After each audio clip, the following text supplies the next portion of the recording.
oportunidad de charlar con Silvana, que nos va a contar un poco de qué se trata. En principio, digamos, se me ocurre empezar la charla preguntándole para que ella nos cuente cómo surgió la idea de escribir la novela La rebelión de los príncipes. Buenas tardes a todos, gracias por estar acá y perdón la demora, pero ustedes ya saben lo del tráfico. Bueno, en primer lugar, la rebelión de los príncipes surge, uno siempre está indagando historias, ¿no? A mí particularmente porque me gusta la historia, además de lo que leo, que sean novelas, todo lo que es ficción, me gusta mucho la historia. Y la rebelión de los príncipes surge de una pregunta que me hago a raíz de cómo se hace hoy para conocer determinados hechos históricos.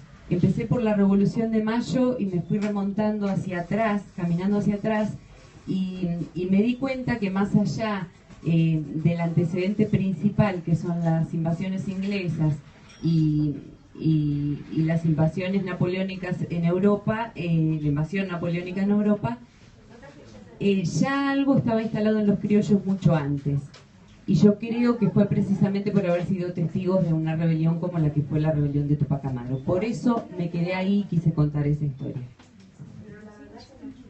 Bueno, un poco para los que no lo sabemos con mucho, o sea, la novela habla de una rebelión, ¿no? ¿Podés contarnos un poco quién fue Tupac Amaru y qué fue un poco la rebelión, como para entender qué es eso que se gesta y que a partir de ahí sale toda la historia? Sí. Bueno, la historia de Tupac Amaru es una historia muy, muy fuerte. Me encuentro con esta historia en particular y descubro que hay detractores y defensores de esta importante rebelión y de este personaje legendario. Tupac Amaru es el hijo de un cacique como había muchos, pero él se reconoce descendiente de incas. Su nombre era José Gabriel Condorcanqui. Cuando su padre muere, hereda el cacicazgo, pero lo que hace es hacerse reconocer como inca. Eso se podía hacer en ese momento, se legaliza su título como descendiente de inca y a partir de ahí se hace llamar Tupac Amaru. Como hijo de cacique, no era un indio común y corriente y tenía muchos privilegios. Así que era un hombre culto, un hombre preparado. Los hijos de los caciques tenían el privilegio de poder ir a las mejores escuelas del Cusco, así que era un hombre instruido, un hombre que conocía de las historias enciclopedistas que llegaban de Europa en ese momento, y era un hombre de fortuna también, porque como cacique también podía ejercer determinada rama comercial, y él comerciaba con mulas, y por ese entonces se conoce, cualquiera que sepa un poquito de historia sabe que el comercio de mulas dejaba mucha ganancia, así que era un hombre preparado, instruido, y también un hombre rico en ese momento. No era un hombre común y corriente, un indio común y corriente. ¿Qué fue la rebelión? ¿Qué es lo que hizo Tupac Amaru? A ver, por esa época en la sociedad estaba tejida con un entramado muy complicado a la hora de, socialmente hablando. Los blancos estaban en la cúspide de la pirámide social y los indios estaban muy por debajo y eran quienes sostenían mayormente la economía de la colonia. Tupac Amaru, como ya dijimos recién, está en un sitio privilegiado por ser curaca, porque él es intermediario entre los indios y el blanco, que es el que recauda la alcabala, el que lleva al indio a la mita, es decir, un servicio obligatorio que le presta el Estado, del que pocos volvían, porque el indio era... se cometía muchos abusos con el indio, y por lo general si iban 100 a las minas volvían 20 a sus casas, y así pasaba con los obrajes, y los que quedaban en sus casas y quedaban vivos eran presionados para pagar impuestos. Entonces lo que explota esta rebelión, lo que hace surgir esta rebelión es esa diferencia.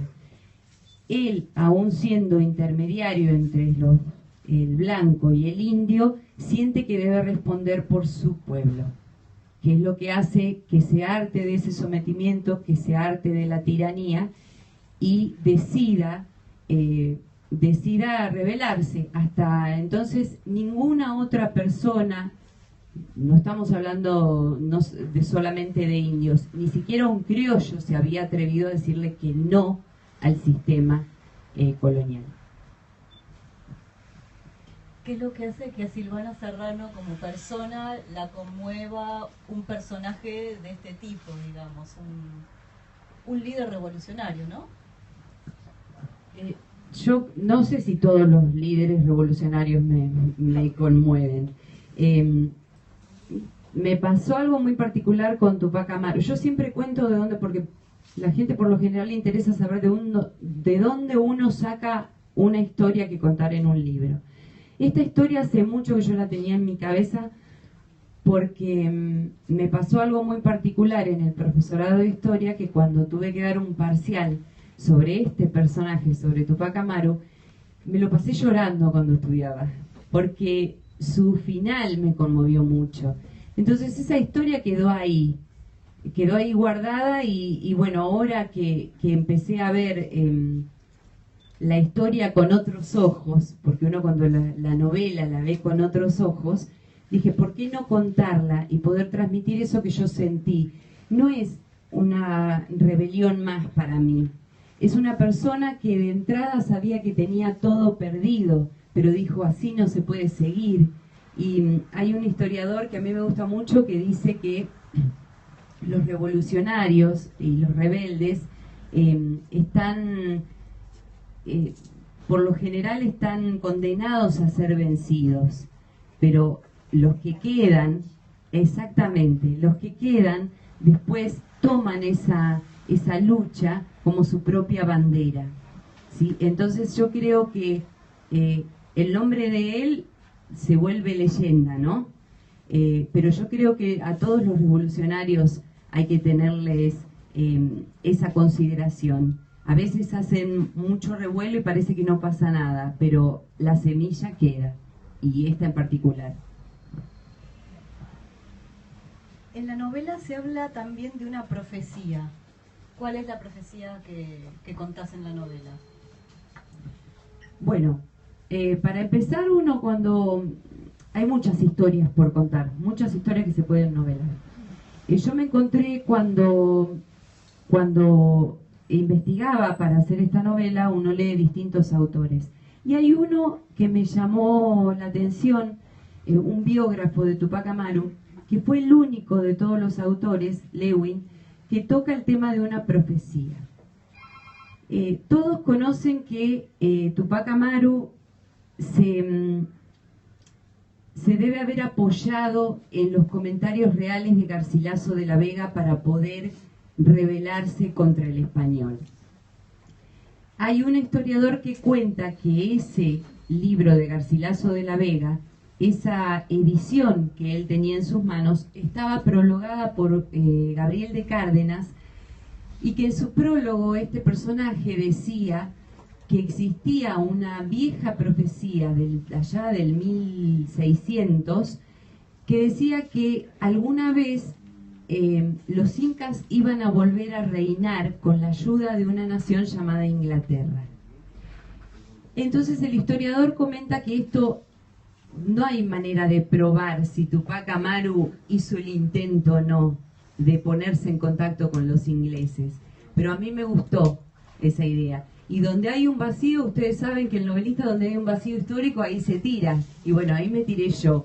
Quise que la novela girase en torno a esa profecía. Quise que la novela naciera con el intento de Tupac Amaru de llevar adelante lo que le prometía ese vaticinio, ¿sí? uniendo la profecía, uniendo esa revolución general, cómo esas cuestiones históricas van a reflejarse en la historia particular que contás en esta novela. Bueno, ahí va otra cosa. Siempre digo que nosotros nos ayudamos mucho de la ficción para poder contar una historia real. La historia de Tupac Amaru en La Rebelión de los Príncipes la vamos a encontrar contada como un testigo más. El protagonista va a ser testigo de la rebelión de Tupac Amaru. El protagonista de esta historia no es Tupac Amaru. Los protagonistas son míos, personajes míos, ¿sí? De la ficción. Pero yo quería poder contar, hacer un paralelo con los personajes para que se entienda qué significa el sometimiento, qué significa la marginalidad, qué significa la tiranía, qué significa el hartazgo de la persona. Todo eso que va a llevar a Tupac Amaru a plantarse frente al español y a defender a su pueblo, lo va a vivir un poco personalmente la protagonista. Entonces lo que quiero es hacer un paralelo entre lo que le pasa a Tupac Amaru y lo que le va a pasar a mi protagonista, que por eso elegí una mestiza de la época, que ya en 1781, 1780, cuando estalla la rebelión, ya en esa época los mestizos no eran muy bien aceptados por la clase alta. Al principio de la conquista, ustedes saben que para poblar el continente, los españoles llegaban, hacían hijos y les daban su apellido, no importa que fueran mestizos, pero ya para esta época no era así, no estaba bien visto una mestiza de buen apellido y de clase alta. Entonces, esta marginalidad que vive Consuelo, que es la protagonista, en esta marginalidad quiero mostrar el espejo de lo que le va a pasar a los indios y lo que le va a pasar a Tupac Amaru en la época. ¿Qué nos puedes contar del protagonista masculino de la historia? Bueno, el protagonista masculino, como dije hoy, hablando con respecto a la profecía, va a ser el embajador de Tupac Amaru, y él va a llegar a Buenos Aires para ponerse en contacto con Inglaterra. ¿Cómo se pone en contacto con Inglaterra en esa época y en todas las épocas? Pero ustedes saben que en esa época Inglaterra estaba en guerra con España.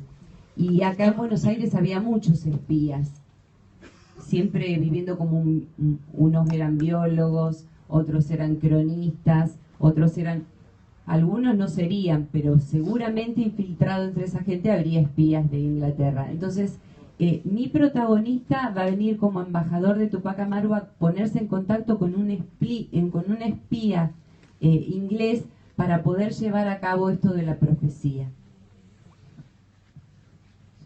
¿Cómo llevaste a cabo la investigación para la novela, digamos, citas fuentes, citas autores, digamos, cómo te organizaste para que, digamos, para que haya una historia, pero también haya historia y que uno no compita con la otra?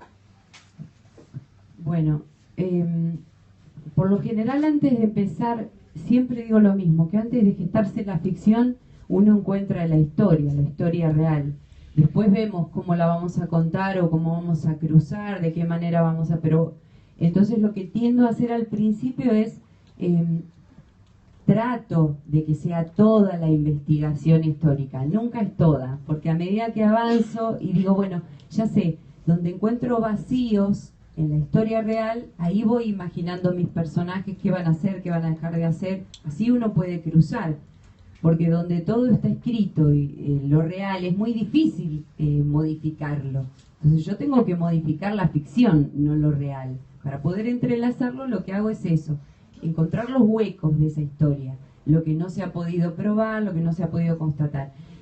Pero me pasa siempre que cuando empiezo a escribir la ficción, en el medio o voy por el capítulo número 20 y me surge otro autor, entonces tengo que frenar la ficción, leer otro autor, otro punto de vista de lo que fue la rebelión para poder, porque si no me quedo con que no pude leer todo. Probablemente no alcancemos a leer toda la información que existe cuando vamos a novelar, pero uno trata de hacer el esfuerzo. Entonces, investigo previo a la novela, pero investigo durante la novela cuando van surgiendo algunas cosas. Y aparte, porque no solamente uno cuando hace una novela histórica, habla de la rebelión, tiene que investigar sobre muchas otras cosas para escribir la novela. Tiene que investigar qué se comía en la época, cómo se vestían, qué bailaban. Así que imagínense que es mucho por investigar y es permanente. La historia por lo general se hace previo para empezar, pero nunca alargamos hasta el final, ni para escribir la nota de autora, yo creo, los libros de historia.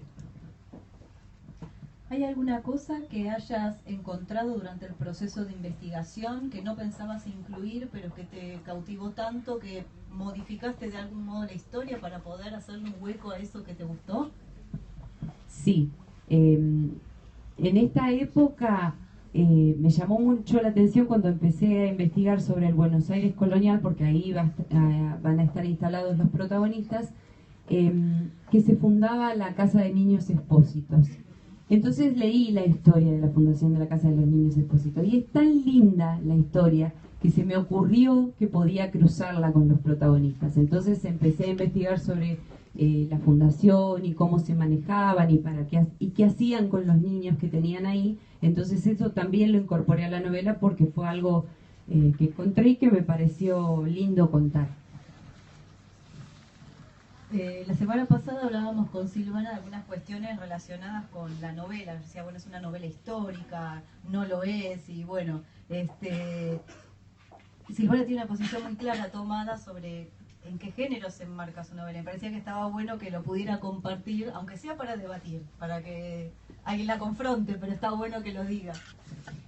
Lo que pasa es que esto que comenta ella surgió porque alguien dijo que podía no ser una novela, que la novela anterior, algunos de ustedes la leyeron, otros no, basó toda la novela de principio a fin en un viaje histórico, en un viaje que existió. En esta, en una parte de la novela se van a encontrar con la rebelión de Tupac Amaru. Lo otro es toda una ficción para contar, para ser el espejo de lo que era el Buenos Aires colonial. Entonces surgió quien dijo, pero entonces no es una novela histórica, si tiene una parte mínima de historia. Entonces me llamó la atención y le comentaba a ella que hay gente que no tiene idea de lo que es una novela histórica. Una novela histórica no es una ficción con un telón de fondo histórico, porque eso sería en todo caso una novela de época. Una novela histórica es que los protagonistas o los personajes de mi historia sean atravesados por el contexto. Si yo desaparezco el contexto, entonces ellos no pasarían por las cosas que pasan o no estarían donde están. ¿Se entiende? Entonces, una novela, en este caso, el protagonista que comento, que es embajador de Tupac Amaru y llega a Buenos Aires, y ahí es donde nace la historia, si yo le quitara la revolución de Tupac Amaru a la novela la ficción no tendría razón de ser, no se sostiene. Por eso comentábamos con ella que hay personas que no tienen, o puede que tenga otra idea, pero que no tienen del todo claro lo que es una novela histórica. Si no tiene que hablar todo el tiempo de historia. La historia no tiene que ser un simple telón. Justamente que mencionabas tu primera novela, Es una tierra de fuego. A quien leyó la primera novela, ¿qué va a encontrar de parecido o de distinto en La rebelión de los príncipes con respecto a la otra? Bueno, esa pregunta me la hizo por ahí Nicolás. Sí. Yo creo que esta novela no tiene nada que ver. Nada que ver, es otra época, es otra historia. Ojalá me encuentren a mí y digan sí, te leo y le salta el parecido con la primera novela. Lo que sí quisiera es que encuentren un crecimiento en la segunda, porque si no estaría estancada y no, eso la verdad es que no me gustaría. Pero esta historia no tiene nada que ver. Sí nació diferente a la otra, eso lo quiero recalcar. Yo hablo de la rebelión de Tupac Amaru en esta novela, pero lo que quiero es llegar a demostrar lo que es la trascendencia de esa rebelión. Esa es mi idea. No termino de lograrlo en esta novela, porque acá les presento la rebelión, pero sí quisiera seguir hablando de la trascendencia. Eso me va a obligar a seguir trabajando para otra novela que sí tenga que ver con esta. Pero Hacia una tierra de fuego pasó. Bueno, ¿alguien quiere hacer alguna pregunta? ¿Le quieren consultar algo a Silvana?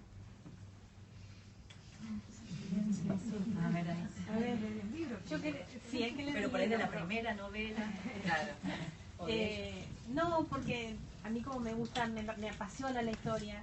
Si vos querés contar, porque vos dijiste que cuando investigaste sobre Tupac Amaru, encontraste que había detractores y a ver un poquito que cuentes eso. Sí, sí. Bien que me hiciste acordar, porque eso lo tenía pensado decir. Es increíble. Yo creo que uno para formar un criterio, no solamente de un personaje histórico, de un hecho importante de una revolución o de cualquier cosa que haya pasado en la historia, uno tiene que leer siempre, escuchar las dos campanas, como quien dice, ¿no? He encontrado muchos autores que dicen que esta rebelión, les comento por si les llega a pasar que leen en algún artículo o algún libro, que esta rebelión pasó como quien no quiere la cosa y no pasó nada. Y hay hay otros historiadores que dicen que en realidad los cimientos del sistema español temblaron. Entonces, es fabuloso leer a unos y a otros y las justificaciones de cada uno para poder uno sacar sus propias conclusiones. Y definitivamente, después de haber estudiado tanto, no puedo creer que algunos historiadores sostengan que la rebelión de Tupac Amaru pudo haber pasado sin pena ni gloria. Es increíble porque los criollos fueron testigos de que un indio se enfrentara a los españoles. No pudo haber pasado desapercibido.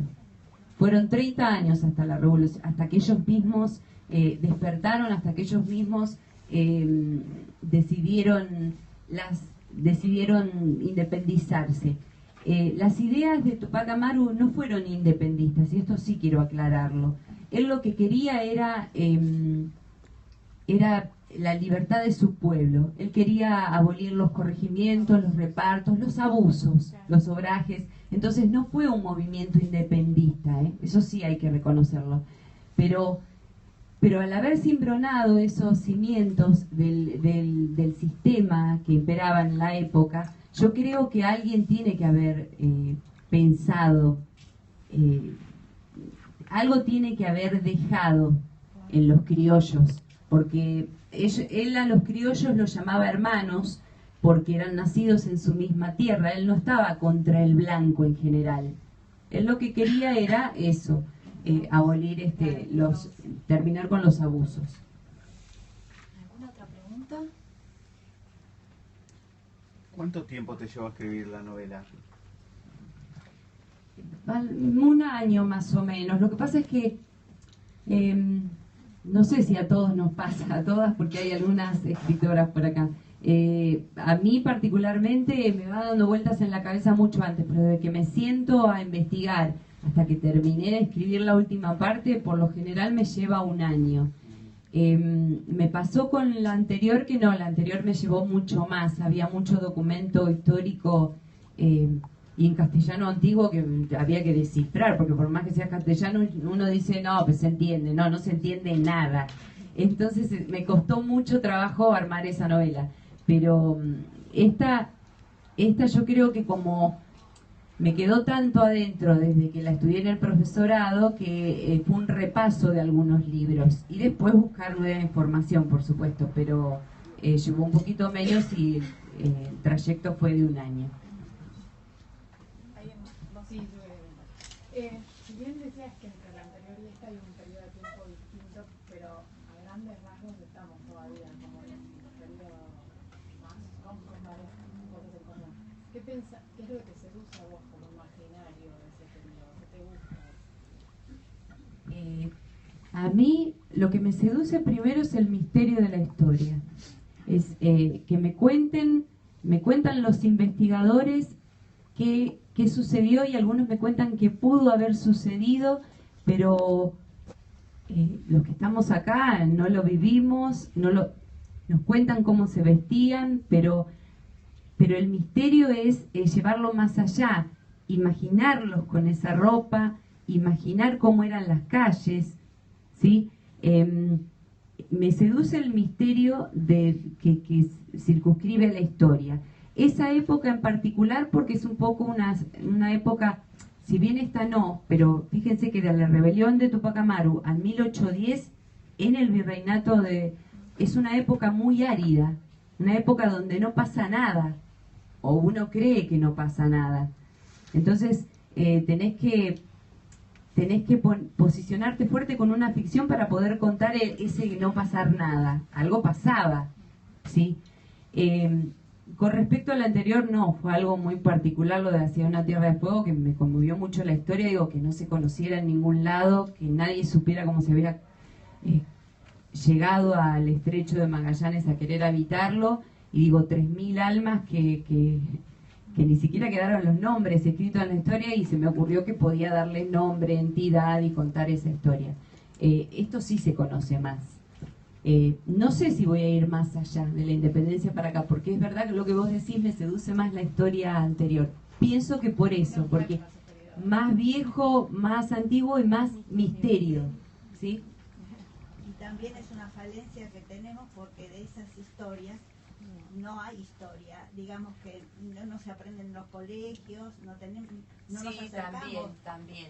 Por ejemplo, la historia esta de Tupac Amaru tampoco no es tan conocida por todo el mundo.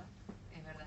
Bueno, esa es otra de las cosas que ya lo dije cuando me entrevistaron por la primera novela. A mí me gusta encontrar historias que no fueron contadas. Es decir, si yo me podría, y hay mucho material para sentarme a escribir sobre la Revolución de Mayo, pero escribieron 500 antes que yo, entonces no voy a poner nada nuevo, una ficción nada más nueva. Pero entonces me gusta contar eso que no se ha contado, el poder que la gente descubra, además de la ficción, algo que no sabía, como me pasa a mí cada vez que leo los libros. ¿Alguna otra pregunta? O sea, solo historias. Mirá, a mí me gusta mucho la historia, pero creo que alguna vez podría escribir otra cosa, porque el que escribe también se pone desafíos. Para mí sería un desafío, por ejemplo, escribir un policial, escribir una novela contemporánea. Sí sería un desafío y no lo descarto. Alguna vez creo que lo voy a hacer. Hoy le pongo toda la garra a la historia porque quiero desahogarlo. Después quizás. ¿Alguna otra pregunta? Sí, vos dijiste que te había emocionado mucho la historia cuando la tuviste que estudiar en el profesorado. ¿Hay alguna parte del libro que te conmovió también como cuando te estabas estudiando en el profesorado? Sí. Sí. Yo quería hoy cerrar justamente la charla con que yo les contaba hoy que lo de Tupac Amaru me costó estudiar ese parcial porque me ponía a llorar, de verdad me quebraba, que yo decía, ¿qué estoy haciendo? Porque ¿cómo voy a hacer para dar historia con una cosa es transmitir pasión y otra es ponerme tan mal por, las injusticias y la manera en que había sido, que entiendo que por la época en la que sucedió, fue reprimida con saña como para sentar un precedente, pero a mí me llegaba demasiado. Y me pasó,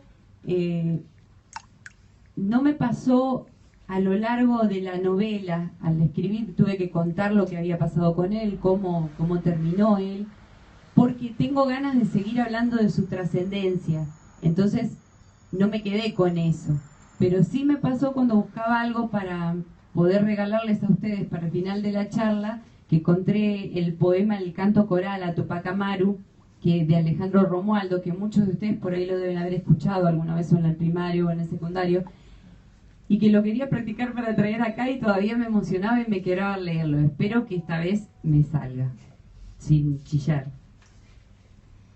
Lo harán volar con dinamita, en masa lo cargarán, lo arrastrarán, a golpes le llenarán de pólvora la boca, lo volarán y no podrán matarlo.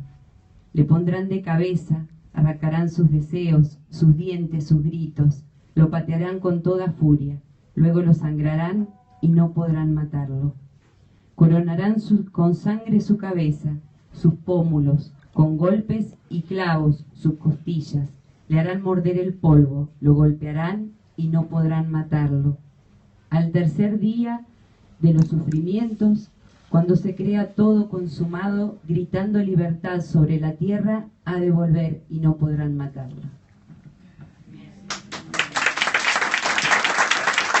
Si alguien alguna pregunta para hacerme, me la hace.